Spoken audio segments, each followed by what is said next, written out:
You're listening to the Encouraging Faith podcast, doing ministry together across generational gaps.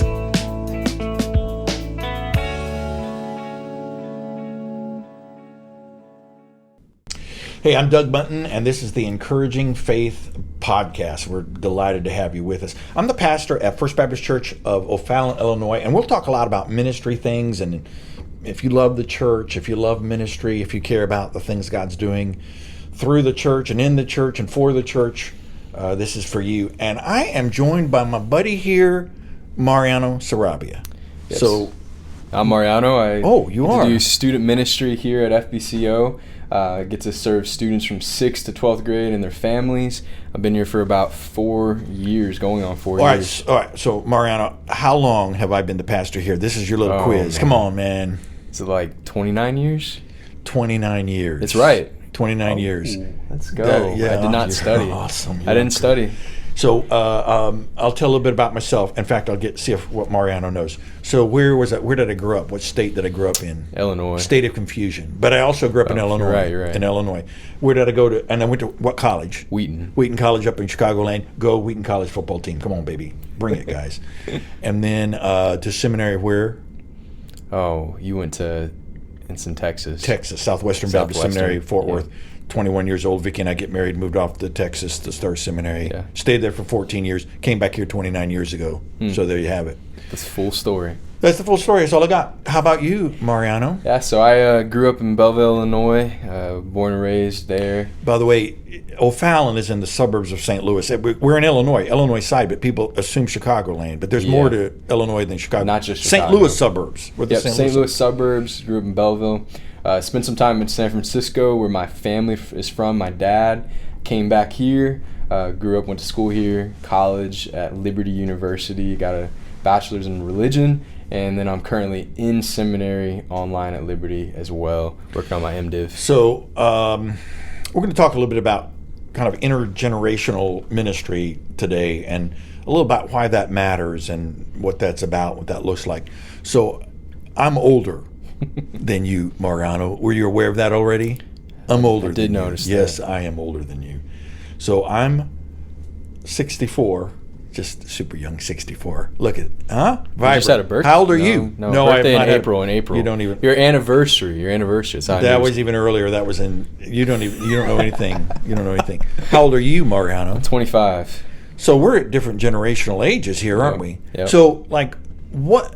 Maybe there's some benefit to this because we've lived in there's a generation of the church, especially in America, that has said that we're segregated in the church. This is my little theory.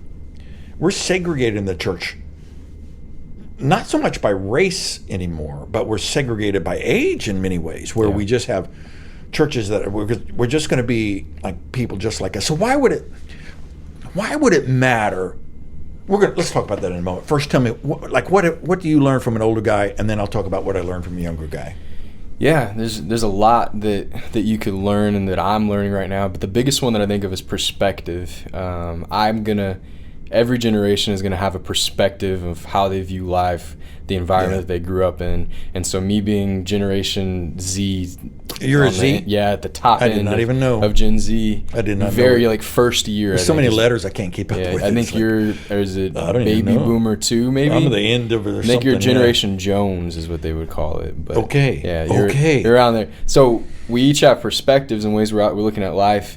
And I would be wrong to think that the only perspective that matters is mine. And we learn from each other, and don't I we? can learn from your perspective. And we learn from each other. Being in ministry with you, I'm invited into seeing your perspective often and my own, and it helps me think through things as I work with the church. So we're a larger church, and there are several pastors here, but I'm the oldest of the full-time guys now, and Mariano's the youngest of the full-time guys. And so we spend a lot of time together, though, because we feel like it's beneficial. And one thing that has been good for me is just to think a little bit differently. I need someone who looks at life and ministry a little bit differently than me sometimes, and so it's a two-way street. Yeah. And I sort of feel like pastors and church planters and guys who are in some ministry thing and that never, or even if you're just maybe in a like you're active in a church and serving in a church, you're not in a vocational ministry, I feel like you're missing something if you don't have people in your life who are older than you and younger than you. 100%, right? 100%. And man, I am really thankful that God allows us to learn from each other and sharpen each other and grow. So, as I said, many churches kind of see, like, I think they're kind of like, we're all the same age, we all think the same. So, like, why? Our church is very intergenerational. I mean, we have, just like we have different races in our church, we have different ages in our church. But, like, should we be glad for that, or should it matter? Yeah, I think it does. And if you're going to say no, this is going to be a terrible podcast. That's right. It matters deeply. I think we should have many people from different backgrounds, generations, races, ethnicities. Why the generation thing, though, specifically? Why do you think? Well, I think that reaching people, we're gonna reach people from different generations. We ought to care about people, whether they're young or old, right? Yes. Like, we don't need to just be a young church that is only young people. We have to have people that have wisdom and experience. Great commissions for everyone too. It's not just for, like, we're not just reaching teenagers because we care. Like, I would love to just as much. The Lord values just as much someone coming to know the Lord when he's 80 years old. I mean, he misses a lot of opportunities in life, but that person just as valuable. Christ died for them just as much as the person who comes to Christ at 8. So, that sort of matters, and it's probably good for us too, isn't it? Yeah. I mean, it helps me. There's times when I've walked into the office of Pastor Doug and I have a question or about a parent or something that. An issue, and I don't necessarily see or understand how the parent's thinking, but you have. I always say none of your business is what I usually say to you, but if I do care enough to listen to you, then it is good for me too, though. It's good for me too. I want to stay. The gospel is relevant to all generations, right? The gospel itself is relevant. We don't have to worry about making the gospel relevant. It is relevant, but we do have to understand people, because we're bringing the ancient truth of God's word to a culture that's always changing. Yeah. And I don't want to forget, like, maybe do the teenagers still say groovy? Is that still a big? Not anymore. Okay. Well, I'm behind on that. So there was a generation, I think, that's older than me actually, that said groovy. I didn't grow up saying groovy, but whatever it is that they say, they think differently, communicate differently, hear the same message in a different way, and we want to love them. Yeah. So why do churches struggle with this, you reckon? I think from my side as the younger guy, I think that oftentimes we're on fire for the Lord and we have good intention, but we can create a mindset where we know how to do things better than the people that are ahead of us, like the pastor or someone that's been in ministry for 20 years. I'm looking at the church and I'm like, I would do this differently, or I do that differently. And we can get this mindset where we want to go start our own church and do everything our own way. But the reality is everything's been done at some time. There's nothing new under the sun. Exactly. That's in the Bible. I don't know if you knew that. Okay, it's true. And I can actually, if you combat against that mindset, I think you can learn so much more. Yeah, and I don't want to be just mentored by the people who are my age. Yeah. I have had some of the greatest blessings in life, and as you get older, you lose some of those mentors, and I appreciate those guys more. I wish I had kind of seen this when I was younger, and I think some of you young guys who are listening, you'll say this as you get older. I wish I'd really listened to some of those guys who are older than me and knew things I didn't know and thought differently than I thought, or understood things in a different way, and I missed some of those opportunities because I needed to be mentored by some people who are older than me, not just people who are 2 years older than me even, but people who are a generation older than me, and I really benefited from that. Yeah. So, any of the mentors in my life? Do you know some of the guys in my life who mentored me? Oh, yes. You talked about Fish. Dr. Fish. In seminary, Dr. Roy Fish was like the most famous seminary professor of his day. I mean, he didn't publish as much, but he was just the most well-known, I would say the most beloved seminary professor of his day. And in circumstances, my PhD program, I got to just be right with him for a long period of time. Got to be his prayer partner. Man, I needed that dude in my life. Yeah. And he, for whatever reason, wanted me in his life. And there was really a beneficial thing. Or my dad. Yeah. I look back, I was telling my wife, we were just talking about this recently, how, man, I wish I had really, Dad, my father passed away 11 years ago now. Maybe it's 12 years ago now. It's 12 years ago now. Man, I wish I had like really picked his brain to talk to him more about life and ministry. Yeah. And I loved my dad, but I missed some opportunities there. And I just think if you're only mentored by the guys like your age, you just miss something. I knew everything when I was 25. One of the things I love about you, Mariano, is you're still learning. And sometimes I have a little bit of a know-it-all in me, and I knew everything. I'm glad when I had those moments when I realized I needed to learn from this guy. Yeah, and I think that's the best piece of advice I can give my friends, guys that we're seeing called to ministry in our church, is be teachable. And I think that's something that you can't just say, hey, I'm going to be teachable one day out of the year.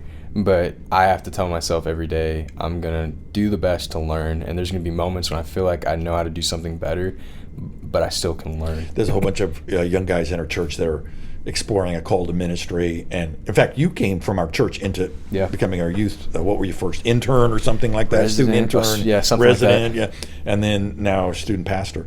So, man, I loved watching them and kind of, interacting with them. And they have been really a blessing to our church, and older folks in the church that have blessed them too. It's been it's really good. Yeah, so on that other side, you've hit on it a bit, but how do you think that you, having guys like me or guys that feel called to ministry, how are they helping you in ministry as a pastor? So I love the energy that the young generation brings to our church. I love that. Yeah. And it's been exciting and fun, and as I've gotten older, I think I've got years and years of ministry left, should the Lord tarry and should my health be okay. And I love the energy they brought to me, just the enthusiasm. Like one of the guys in the room here is getting baptized this coming Sunday. 17 years old, whatever he is.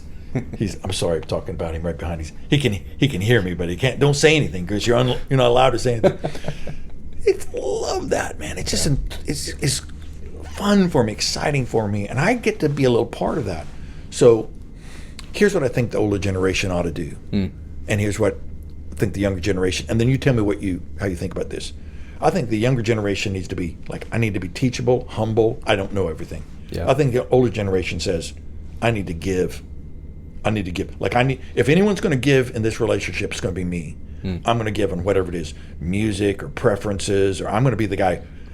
I've known the Lord the longest. I'm going to be the one most willing to sacrifice, and I'm not going to forget the next generation. Yeah. I'm not going to say to the next generation, you got to do it just like I did it. I want to be, as we get older, I want us to be the guys saying, I'm going to think about that generation because I can adapt, and I want to meet them right where they are, and I want to help them because they're going to have to adapt too. But anyway, that's how I think. What do you think? That's exactly what I say to those guys. I'm like, you need to be teachable, you need to be serving, you need humility. You gotta stay humble. And as you go into ministry, as we know, many people listening are in ministry or pursuing ministry. It's easy to let those three values go and think you know it all. Yeah. And I think as a young generation coming in, yes, we need those ahead of us to be willing to give, to sacrifice, to see the vision that we're putting forth maybe to reaching our generation. But we also have to be willing to say, okay, let me hear out my pastor's perspective. Let me learn about some tradition that is good tradition. Let me learn why they have this process and why it's important to the church. So if you're the older guy, don't be the guy. Don't go down the route of get off my lawn. Don't be that guy. And if you're the younger guy, don't be the I know everything I need to know. You're not going to tell me anything. You're not the boss of me now. Somewhere both of those things have to be changed so that we work together, serve together, grow together. And when we do that, it's a beautiful thing. Yeah. Really, it's a beautiful thing. And I love that. I love that God's doing that in our church. I got a lot to learn about it yet. A lot to learn from people older and younger than me still, but me too. I love that God's doing that in our church. I love that I love that God put you at FBCO. Man, I'm excited about what He's going to do. You do have a lot to learn. I didn't want to just say that out loud, but I just did. I do. But you have a lot to teach too. Yep. And man, I'm thankful that I can be a part of learning from you too. So hey, I hope you've enjoyed being with us a short time. We'll do this on a regular basis, and really I think this could be meaningful for us. And Mariano will be my often guest. I have some other guys along the way, but Mariano will help me a lot along the way. I don't know what God's going to do in your life and ministry and future, but I just suspect that God wants to put some folks in your life who are older than you and younger than you, unless you're like 120 or like you're, an infant. He wants some people in your life older and younger than you. So maybe be intentional about that and find some guys in your life. I mean, maybe you have to lead the way and just say, I'm going to find some younger guys, or I'm going to go meet some older guys and get out of my little generational cocoon, and you'll be the better for it. And the Church of the Lord Jesus will be stronger because of it. And man, it's been good to share with you. I want to say something too for the younger guys. You say it. The younger guys, first to my more wise guys, the older guys, our generation, my generation, the names are cool. Like it's great if you have a following. But that's not what matters. This generation wants people that are authentic, that are real, and that have been doing it and are in it and experiencing it and have been doing it for a long time. And so I feel like as I've met different pastors, there might be some insecurity even of these young guys don't want to hear from me. And I want to encourage you to begin to pray that God would send some Timothys in your life. And you also would know that the Lord has given you wisdom and experience, and there's a purpose of you using that and pouring into this next generation. And I know my own experience, I prayed that God would send me one Timothy in my life that I could begin to pour into, because I knew God was asking me. And the Lord has given me 13. Yeah, a bunch of them. To begin to pour into. Yeah. So God's faithful, and we need this. We need awesome. People to pour into each other. Well, thanks for being part of the Encouraging Faith podcast. I hope this will encourage your faith, and I'm looking forward to it. And I believe that the future is bright because the Lord is still the Lord, and I'm excited about what He's doing in the church, through the church, for the church. God bless you. See ya.